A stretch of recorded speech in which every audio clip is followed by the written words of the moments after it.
Hello and welcome my dear twelfth and my dropper students. कैसे हो आप सब? आई होप सारे अच्छे होंगे और मस्त तरीके से अपनी पढ़ाई कर रहे होंगे। मैं सूरज गेट एजुकेटर आप सबका स्वागत करता हूं हमारी इस दोबारा वर्चुअल क्लास में। तो सेम एनर्जी के साथ अपने वीडियो को स्टार्ट करते हैं। So let's begin.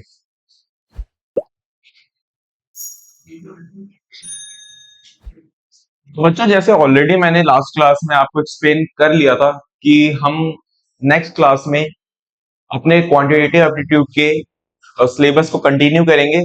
तो आज वो दिन आ गया और आज हम अपने क्वांटिटेटिव एप्टीट्यूड की शुरुआत करने वाले हैं। और हम शुरुआत ही करने वाले हैं हमारे arithmetic part, that is percentage. खैर, सिलेबस को स्टार्ट करने से पहले एक बार आप सिलेबस समझ लो कि सिलेबस कितने पार्ट में डिवाइडेड है। तो स्टार्टिंग में मैं आपके 2 मिनट लूंगा और 2 मिनट में मैं आपको पूरे क्वांटिटेटिव एप्टीट्यूड के सिलेबस को समझाने वाला हूं, जिससे आपको आगे आने वाली फ्यूचर वीडियोस में दिक्कत नहीं होगी और आपकी प्रिपरेशन फ्री फ्लो जाएगी। तो यार, जो आपका सिलेबस है क्वांटिटेटिव एप्टीट्यूड का, क्वांटिटेटिव एप्टीट्यूड से पहले गैट समझ लो। गैट में आपके गैट का सिलेबस आपके 3 पार्ट में डिवाइड है, that is quantitative aptitude, logical reasoning and GK GS. तो शुरुआत हम क्वांटिटेटिव एप्टीट्यूड से करेंगे। एज यू नो कि मैं क्वांटिटेटिव एप्टीट्यूड हमेशा स्टार्टिंग में रखता हूँ क्योंकि इसका वेटेज बहुत ज्यादा होने वाला है। Let's start with quantitative aptitude. तो बच्चों, क्वांटिटेटिव एप्टीट्यूड खुद इतना बड़ा टॉपिक है कि इसमें 6 टू लेकर 12 तक सारी मैथ्स पूछी जाती है। तो इस टॉपिक को करना ही एक बहुत बड़ा चैलेंजिंग पार्ट है हर एक स्टूडेंट के लिए। तो यार, अगर आपने 6 क्लास में अच्छे से मैथ्स नहीं की, 7th क्लास में अच्छे से नहीं की, 8th क्लास में भी अच्छे से नहीं की, इवन 10th क्लास में भी आप एवरेज में पास हुए हो, तो डोंट वरी। हम इस पूरे क्वांटिटेटिव एप्टीट्यूड को एकदम बेसिक से लेके चलेंगे, ताकि अगर आपने कुछ नहीं भी पढ़ा तो आपको हमारी इस वीडियोस में समझ में आ जाएगा। तो यार, क्वांटिटेटिव एप्टीट्यूड को मैंने 8 पार्ट्स में डिवाइड किया है, that is the first one is arithmetic, second one is algebra, and third one is geometry and mensuration, and fourth one is probability, and fifth is number system. तो हम starting करने वाले हैं arithmetic से, और arithmetic में percentages से। तो यार, दिमाग में जरूर आ रहा होगा कि हम अरिथमेटिक में परसेंटेजेस से ही क्यों स्टार्ट कर रहे हैं। आखिर परसेंटेज क्यों? हम रेशियो एंड प्रोपोर्शन से कर सकते थे, टाइम एंड वर्क से कर सकते थे, इवन मैं अरिथमेटिक को ही क्यों लेके चलूं, अलजेब्रा को लेके चल सकते थे। बट जैसे कि आपने पीवाईक्यूज उठाए होंगे या फिर कोई ड्रॉपर स्टूडेंट होगा जिसने अपनी थोड़ी बहुत प्रिपरेशन करी होगी, उसको ये पता लग गया होगा कि ज्यादातर क्वेश्चंस अरिथमेटिक से आते हैं, जिसमें आपकी 6 टू लेके 10 तक की मैथ्स पूछी जाती है। तो आज की वीडियो में हम परसेंटेजेस से ही स्टार्ट करने वाले हैं। तो पहले मैं आपको परसेंटेजेस का बेसिक सिखाऊंगा, फिर मैं आपको परसेंटेजेस के वो वाले क्वेश्चंस कराऊंगा जो कि पेपर में आने की संभावना बहुत है। फिर हम परसेंटेजेस को फाइनल लाइनअप करेंगे कुछ इंपॉर्टेंट क्वेश्चंस करके।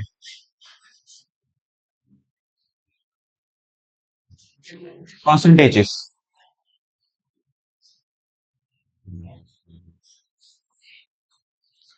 तो बच्चों, जब मैं वर्ड बोलता हूं परसेंटेजेस, तो आपको इससे क्या समझ में आता है? तो percentages is divided into 2 parts, that is पर एंड सेंट। अगर मैं परसेंटेजेस के बारे में बताऊं तो परसेंटेजेस 2 पार्ट में डिवाइड होता है, दैट इज पर एंड सेंट। सेंट, सेंट से आपने एक वर्ड सुना होगा, दैट इज सेंचुरी। सेंचुरी, जब क्रिकेट में कोई बैट्समैन 100 रन स्कोर करता है तो हम उसे एक सेंचुरी का नाम देते हैं। वहीं से एक वर्ड आया, दैट इज सेंट। सेंट का भी मतलब होता है 100। तो अगर मैं परसेंटेज को डिवाइड करूं तो 2 वर्ड से वो बनता है, दैट इज पर सेंट, मतलब पर 100, कि मतलब आपके 100 में से कितने हैं। मतलब हम यहाँ पे कंपैरिजन करते हैं एक स्टैंडर्ड क्वांटिटी को लेके, और वो स्टैंडर्ड क्वांटिटी होती है 100। आई होप आपको परसेंटेज का मतलब समझ में आया होगा।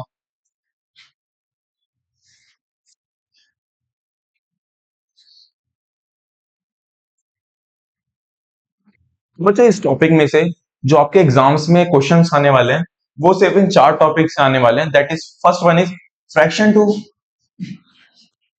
First one is fraction to percentage and percentage to fraction, percentage increase and percentage decrease, elections, marks, population based and questions. ये एक लास्ट है जो कि बहुत इंपॉर्टेंट माना जाता है परसेंटेज में, that is when revenue in sorry, when revenue increases, then what changes in consumption and quantity? मतलब अगर मेरा रेवेन्यू चेंज होगा तो मेरी क्वांटिटी एंड कंजम्पशन में क्या चेंजेस आने वाले हैं? तो इन चारों सब पार्ट्स को, परसेंटेज के सब पार्ट्स को हम एक सिंगल सिंगल वीडियोस में कंप्लीट करेंगे। तो आज के वीडियो में हम कंप्लीट करने वाले हैं fraction to percentage and percentage to fraction.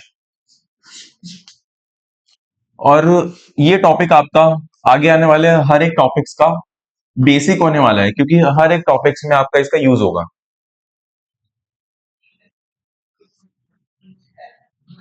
तो let's begin with fraction to percentage and percentage to fraction.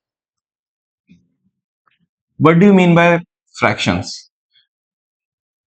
If I'm talking about fractions, then what thing that comes first in your mind? So जब आप बचपन में आपने fractions के बारे में सुना होगा, तो fraction का मतलब क्या होता था? P by Q form.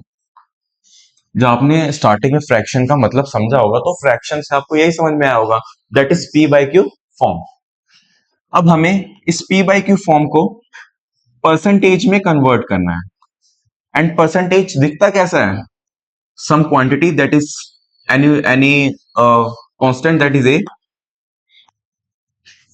some percentage form।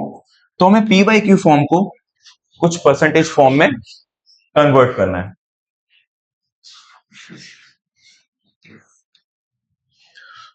अब जानते हैं कि आखिर हम P by Q फॉर्म को कैसे कन्वर्ट करें एक परसेंटेज फॉर्म में। तो जब भी मेरे को फ्रैक्शन टू परसेंटेज चेंज करना होगा तो हमेशा P by Q को 100 से मल्टीप्लाई करूंगा। ये हमेशा स्टैंडर्ड है। अगर मेरे को किसी फ्रैक्शन को परसेंटेज फॉर्म में कन्वर्ट करना है तो मैं उसको 100 से मल्टीप्लाई करूंगा। And on the other hand, अगर मेरे को परसेंटेज को फ्रैक्शन में चेंज करना है तो वहां पे मैं कोई भी जो परसेंटेज है और मेरे को उसको P by Q फॉर्म में कन्वर्ट करना है तो वहां पे मैं उस नंबर को 100 से डिवाइड कर दूंगा। मतलब अगर मेरे को फ्रैक्शन टू परसेंटेज जाना है तो मल्टीप्लाई करेंगे, एंड परसेंटेज टू फ्रैक्शन जाना है तो वहां पे डिवाइड करेंगे। Let's take an example. Let's suppose मेरे को 20% को फ्रैक्शन फॉर्म में चेंज करना है तो मैं यहाँ पे क्या करूंगा? 20 को डिवाइड कर दूंगा 100 से, दैट इज 1/5। तो यहाँ पे मेरी फ्रैक्शन फॉर्म क्या निकली? 1/5। सिमिलर अगर मेरे को 1/5 को परसेंटेज फॉर्म में चेंज करना है तो वो मैं कैसे करूंगा? वहां पे मैं इस P by Q फॉर्म को 100 से मल्टीप्लाई कर दूंगा, और जब मैं इसको 100 से मल्टीप्लाई करूंगा तो ये कटने के बाद आ जाएगा 20%। ये परसेंट का साइन लगाना बहुत जरूरी होता है। आई होप आपको fraction to percentage, percentage to fraction वाला कंसेप्ट समझ में आ गया होगा। तो यार जितना ये दिखने में आसान है उतना ये है नहीं, क्योंकि इसके यूसेस बहुत ज्यादा होने वाले हैं आपके आने आने वाले क्वेश्चंस में।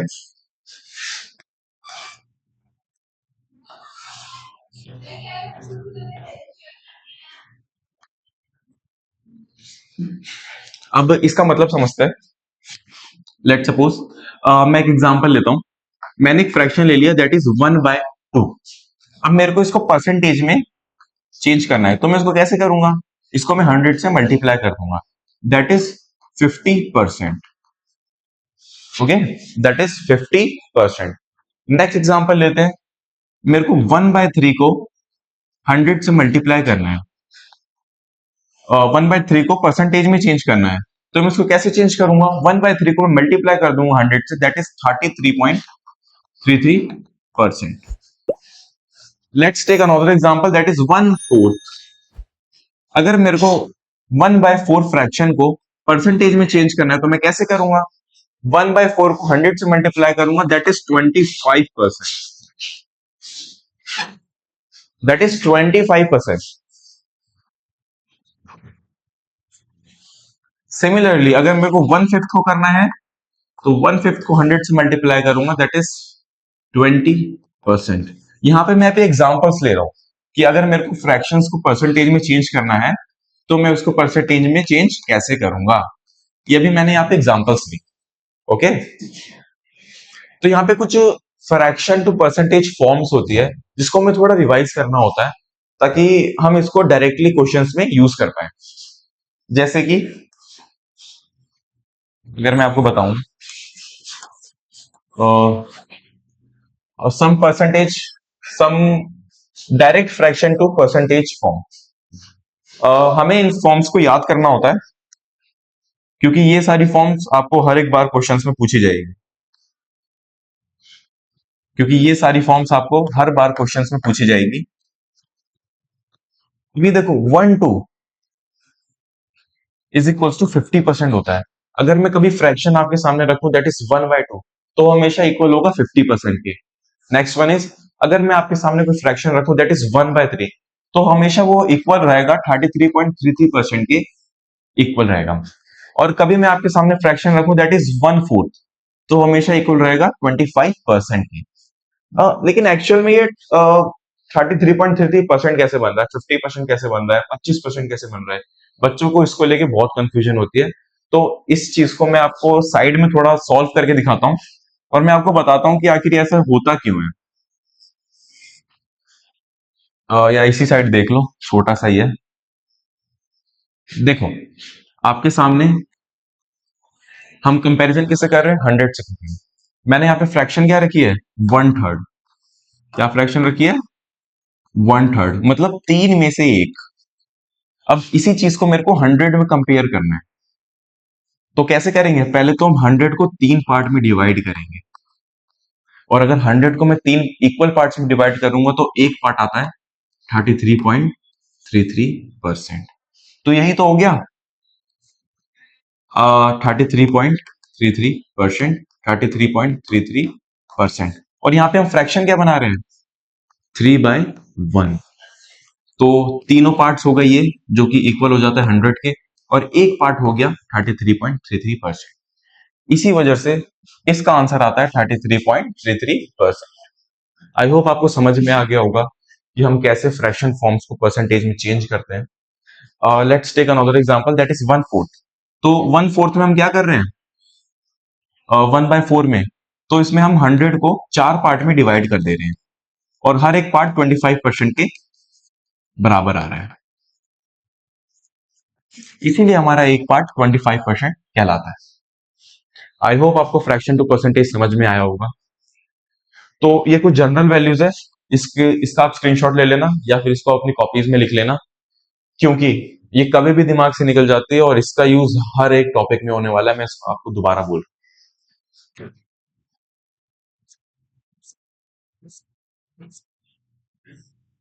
सो लेट्स टेक सम क्वेश्चंस।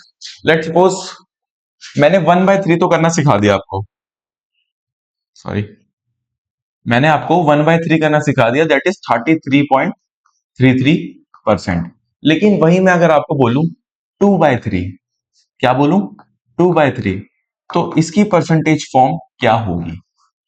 तो इसको मैं आपको दोनों मेथड से समझाने वाला हूं। First one is traditional method and second one is short. तो ट्रेडिशनल मेथड से अगर मैं आपको समझाऊं, तो जैसे 1/3, मैंने 1/3 ले लिया, जो कि 33.33% के इक्वल होता है।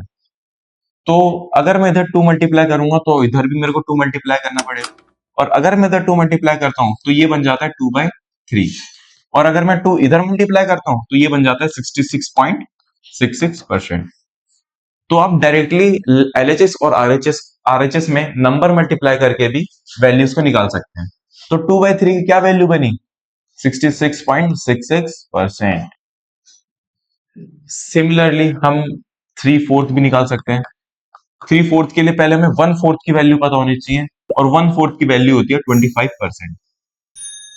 1/4 की वैल्यू होगी 25%, 3 में इधर मल्टीप्लाई कर रहा हूं, 3 में इधर मल्टीप्लाई कर रहा हूं, तो क्या वैल्यू आएगी, 3/4 फ्रैक्शन इज इक्वल्स टू 75%।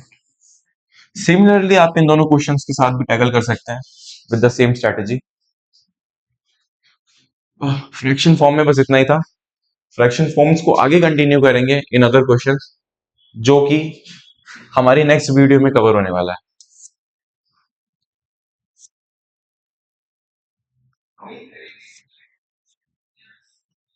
तो आज के लिए बस इतना ही करते हैं, मिलते हैं नेक्स्ट वीडियो में। That's all for the day, bye.